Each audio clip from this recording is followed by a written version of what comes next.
Hello and welcome to the IG Market Headlines. I'm Brenda Kelly. Today is the 19th of July 2013. Overnight we have seen the US equity markets surge to new record highs. Possibly a little bit more dovish language coming from the Fed's Bernanke has helped to establish this new high. Nevertheless, we are seeing the markets pull back a little bit, with the tech sector threatening to cloud some of the stellar earnings that we have seen over the last number of days. The key areas in terms of good earnings have been within the financial sector, particularly in the US. And just recently we saw Goldman Sachs doubling their profits owing to the fact that it has benefited from gains in both the commodity, fixed income and currency markets.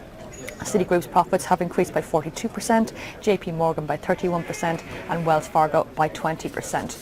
The question now remains for those investors who may have actually bought into the financial sector at the beginning of the year as to whether this level of profitability that we have been seeing can be sustained and whether we can expect to see similar sort of results in the last two quarters of this year.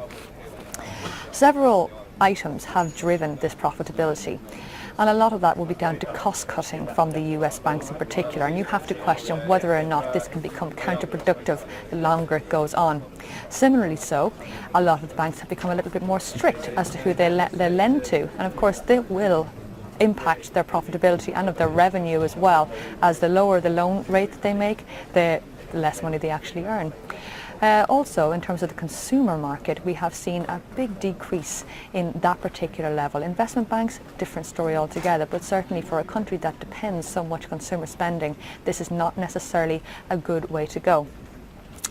There will also be some capital scenarios that we'll have to look into towards the end of this year and going in towards 2018 as well, where it may actually make the US banks a little bit less competitive than their global counterparts. For the most part, it does look like we could actually expect to see some pullbacks in the financial sector as this particular question weighs on the financial sector in general.